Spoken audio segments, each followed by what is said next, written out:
জয় মা জগদ্ধাত্রী। বন্ধুরা, আজ আমরা বাড়িতে বানালাম নিরামিষ চানা মশলা। নিরামিষ চানা মশলা বানাতে আমাদের যেসব উপকরণ লাগবে সেইগুলি হলো: আদা কাঁচা লঙ্কা বাটা, কাশ্মীরি লাল লঙ্কার গুঁড়ো, জিরে গুঁড়ো, নুন, ঘি পাতা, কাঁচা লঙ্কা, কুচনো নারকোল, জিরে, কুচনো টমেটো, গুঁড়ো করা গরম মশলা, চিনি, তেল, হলুদ গুঁড়ো ও আমাদের লাগবে সিদ্ধ করে নেওয়া চানা ও আলু। আমাদের 1 চামচ বেসন লাগবে। তবে আমরা কড়াইটি গরম করতে বসিয়ে দেব এবং কড়ার মধ্যে আমরা তেল দিয়ে দেব। আমার মা আজকে খুব সুন্দর করে আপনাদেরকে এই রান্নাটি করে দেখাবে।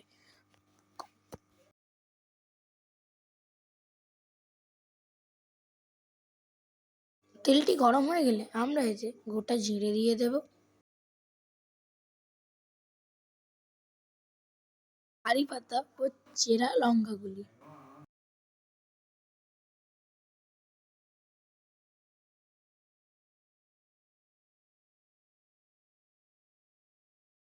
আমরা ভালো করে নাড়িয়ে চাড়িয়ে নেব।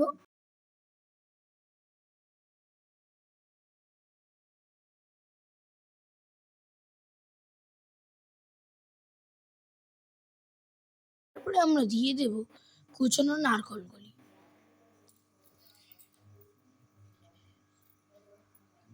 এবং ভালো করে ভাজতে থাকবো।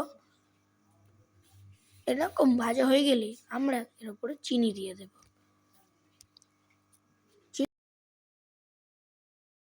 আমরা দিয়ে দেব কোচানো টমেটো গুলি, করে নাড়িয়ে নেব এবং তারপরে দিয়ে দেব নুন।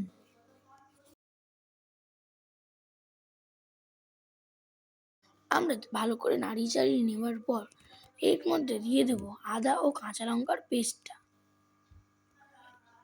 ভালো করে নাড়িয়ে চাড়িয়ে নেব।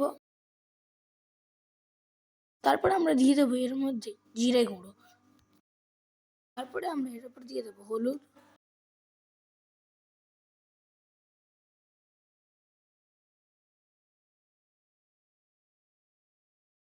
তারপর এর উপর আমরা একটু জল দিয়ে দেব।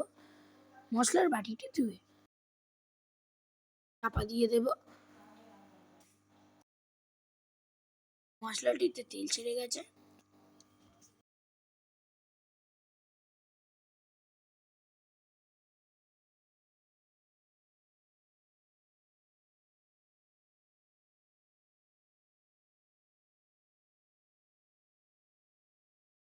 এরপর আমরা দিয়ে দেবো সিদ্ধ করা ছোলা ও আলুটি।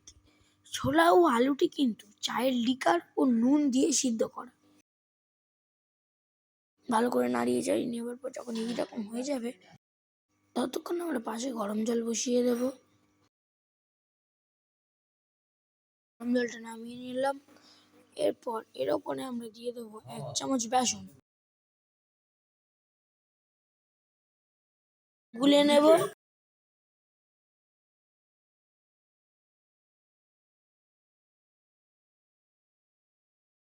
তারপর এর উপর দিয়ে দেবো আমরা কাশ্মীরি গুঁড়ো লঙ্কা 1 চা চামচ।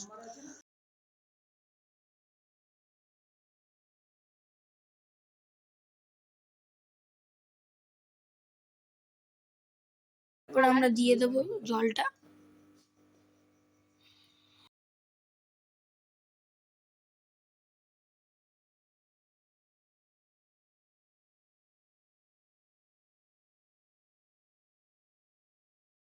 আবার একটু চাপা দিয়ে দেব। চাপাটা খুলে নেব, হয়ে গেছে।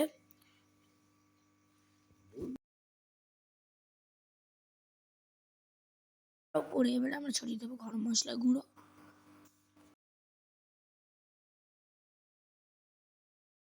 আমরা এর উপর দিয়ে দেবো 1 চা চামচ ঘি। লাইক, সাবস্ক্রাইব ও কমেন্ট দয়া করে দেবেন। রান্না হয়ে গেছে, তাই এবার আমরা তুলে নেব। তৈরি হয়ে গেল আমাদের আজকেকার ফুলকো লুচির সঙ্গে চানা মশলা।